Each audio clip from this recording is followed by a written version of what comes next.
नमस्कार दोस्तों। लगभग हर वर्ष ऐसा ही होता है कि हम सब कुछ भूलकर नव वर्ष की पूर्व संध्या और प्रथम प्रभात के स्वागत में लग जाते हैं। इस भाग दौड़ में किसी को भी याद नहीं रहता कि दिसंबर के महीने में कुछ उन्हें भी याद करना है। उनके लिए भी मेले लगाने हैं जिनका ध्यान कर स्वामी राम तीर्थ जी ने उनके हृदय उद्गारों को इन शब्दों में प्रकट किया था। उन्होंने कहा था, देश की खातिर मेरी दुनिया में यह तौकीर हो, हाथ में हथकड़ी पांव में जंजीर हो, सूली मिले फांसी मिले और मौत दामनगीर हो। आज के कुछ देशवासी यह जानते ही नहीं कि सच्चे हिंदुस्तानी वे थे जिन्होंने भारत मां को स्वतंत्रता की बेड़ियों से मुक्त करवाने के लिए सर्वोच्च बलिदान दिया और स्वतंत्र भारत की रक्षा के लिए कभी पाकिस्तान, कभी चीन और फिर कभी कारगिल की बर्फीली चोटियों पर जान हथेली पर रखकर शत्रु से लोहा लेते हुए विजय प्राप्त की। उन्होंने अपनी जवानियां देश के लिए अर्पित कर दी थी। क्या हम देशवासी जानते हैं कि काकोरी कांड के शहीद अशफाक उल्लाह खां ने फांसी गले में डालने से पहले क्या कहा था? उन्होंने कहा था, हिंदुस्तान की जमीन में पैदा हुआ हूं, हिंदुस्तान ही मेरा घर, मेरा धर्म और मेरा ईमान है। मैं हिंदुस्तान के लिए मर मिटूंगा और इसकी मिट्टी में मिलकर फक्र का अनुभव करूंगा। शहीद मदन लाल ढींगरा ने भी लंदन के पैटर्न विले जेल में फांसी दिए जाने से पहले यही कहा था, भारत मां की सेवा मेरे लिए श्री राम और कृष्ण की पूजा है। भारत के बेटे बेटियां यही गीत उस समय गाते थे, हिंदुस्तान के हम हैं, हिंदुस्तान हमारा, प्राणों से भी बढ़कर है यह हमको प्यारा। आजादी के दीवानों के लिए भारत मां थी और आज भी है, पर स्वतंत्र भारत के कुछ तथाकथित उच्च शिक्षितों एवं सत्ता वालों ने भारत को और इसकी संस्कृति को विस्मृत कर दिया है। वे संख्या में नगण्य पर राज करने में अग्रगण्य हो गए हैं। उन्होंने हमारी विचारधारा पर वर्चस्व जमा लिया है, जिसका दुष्परिणाम यह सामने आया है कि हम भारतवासी यह भूल ही गए हैं कि 23 दिसंबर 1912 को दोपहर के सूर्य के सामने ही दिल्ली के दिल चांदनी चौक में एक धमाका हुआ था। इससे ऐसा हरकंप मचा जिससे अंग्रेज सरकार बौखला उठी। सत्ता मद में हाथी पर सवार लॉर्ड हार्डिंग घायल हुआ और उसका अंगरक्षक मारा गया था। कोलकाता के स्थान पर दिल्ली को राजधानी बनाकर अंग्रेज शासक अपनी सत्ता का सिक्का जमाना चाहते थे। महान क्रांतिकारी रास बिहारी बोस के नेतृत्व में भारत के वीर पुत्रों ने अपने संकल्प बल से विदेशी शासकों का यथा योग्य स्वागत किया। इस बम कांड के बाद जो गिरफ्तारियां हुई उनमें भाई बाल मुकुंद, अवध बिहारी, अमीर चंद, वसंत कुमार आदि क्रांतिकारी पकड़े गए। अदालतों में न्याय का नाटक हुआ और ये भी क्रांतिकारी फांसी के तख्ते पर लटका दिए गए। वो तो शहीद हो गए, किंतु शहीदों की चिताओं पर मेले लगाने का संकल्प करने वाले शहीदों को ही भूल गए।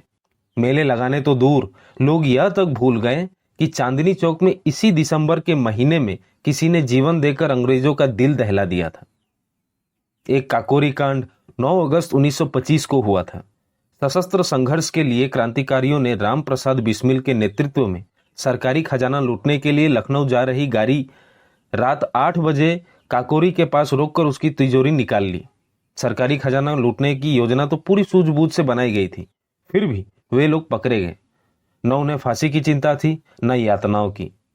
बिस्मिल्लाह जी द्वारा रचित गीत सभी मिलकर तब ये गाते थे कि सरफरोशी की तमन्ना अब हमारे दिल में है, देखना है जोर कितना बाजुए कातिल में है। बिस्मिल के साथ राजेंद्र नाथ लाहिरी, अशफाक और रोशन आदि क्रांतिकारी युवक भी पकड़े गए थे। जब इन क्रांतिकारियों को पुलिस जेल से अदालत में ले जाती तो इनके दर्शनों के लिए अपार जनसमूह सड़क के दोनों किनारे खड़े हो जाते थे। बिस्मिल और उनके साथी बड़ी मस्ती के साथ ये गीत गाते हुए चलते थे कि भारत अब न रहेगा हरगिज गुलाम खाना, आजाद होगा होगा आया है यह जमाना। हम भेड़ और बकरी बनकर न रह सकेंगे, कर देंगे जालिमों का अब बंद जुल्म ढहाना। अब जेल की यहां पर परवाह ही किसे है, एक खेल हो रहा है फांसी पर झूल जाना। वचन के धनी बिस्मिल्लाह ने जो कहा वही कर दिखाया। 19 दिसंबर 1927 को भारत का वह वीर पुत्र गोरखपुर की जेल में हंसते हंसते फांसी पर झूल गया। काकोरी कांड का ही दूसरा क्रांतिकारी वीर अशफाक उल्लाह भी जीवन के 27वें वर्ष में 19 दिसंबर 1927 को ही फैजाबाद की जेल में फांसी पर लटका दिए गए। अशफाक ने फांसी से पूर्व यह कविता पढ़ी थी, बजुर्ग में आरजू पै जिस कदर चाहे सजा दे लो, मुझे खुद ख्वाहिश ताजिर है मुलजिम हूं इकरारी। इसी अशफाक से जब उसकी अंतिम इच्छा पूछी गई थी तो उन्होंने यह ऐतिहासिक वाक्य उस समय कहा था कि कुछ आरजू नहीं है आरजू तो यह है, रख दे कोई जरा सी खा के वतन कफन में। 19 दिसंबर 1927 को ही फांसी से पूर्व अशफाक ने यह भी कहा था कि यह तो मेरी खुशकिस्मती है कि मुझे वतन का आला तीन इनाम मिला है। मुझे फक्र है मैं पहला मुसलमान होऊंगा जो भारत की आजादी के लिए फांसी पा रहा हूं। पर आज देश की बदकिस्मती है कि अधिकतर लोग शहीदों को भूल गए हैं। बंगाल के लाडले बेटे राजेंद्र नाथ लाहिरी को भी काकुरी में बिस्मिल्लाह के साथ होने के कारण 17 दिसंबर 1927 को मृत्युदंड मिला था। भारत के बलिदानी बेटे ने फांसी की रस्सी को वरमाला समझकर शहादत का जाम पिया। 3 दिन में मां भारती के 3 बेटे फांसी पर लटकाए गए। फिर भी करोड़ों देशवासी और उनके नेता दिसंबर में शहीदों को भूल गए। केवल नया वर्ष ही उन्हें याद है मौज मस्ती करने के लिए। जैसे कोई दूल्हा सस्ता संवरता है वैसी ही तैयारी थी लाडले लाहिरी की फांसी पर चढ़ने के लिए।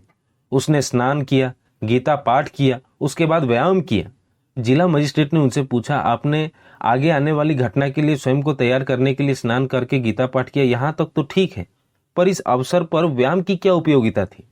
मुस्कुराते हुए लाहिरी का उत्तर था, मैं हिंदू हूं और मेरा विश्वास है कि मैं अपने देश की आजादी के लिए पुनः दूसरा शरीर प्राप्त करने जा रहा हूं।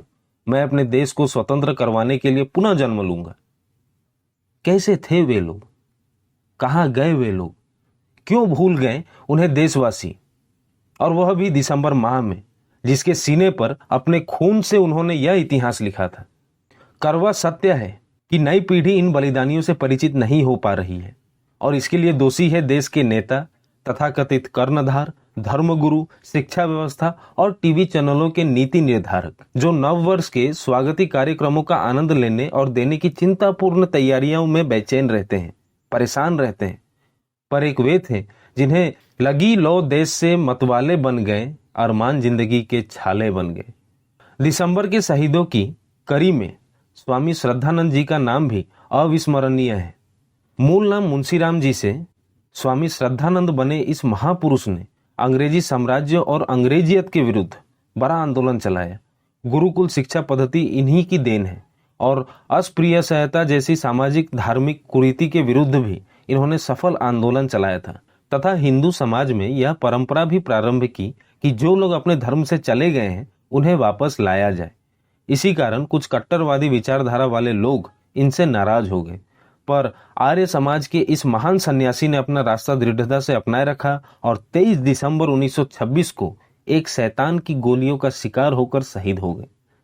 ऐसे अनेक महापुरुष हैं जो बलि पथ पर राष्ट्र एवं समाज हित पर दृढ़ता से बढ़ते हुए जीवन को अर्पण कर गए। आइए याद करें इस दिसंबर में उन शहीदों की शहादत को। हमारा भी तो कुछ कर्तव्य है उन राष्ट्र की स्वतंत्रता के लिए बलिदान होने वाले दीवानों और परवानों के लिए।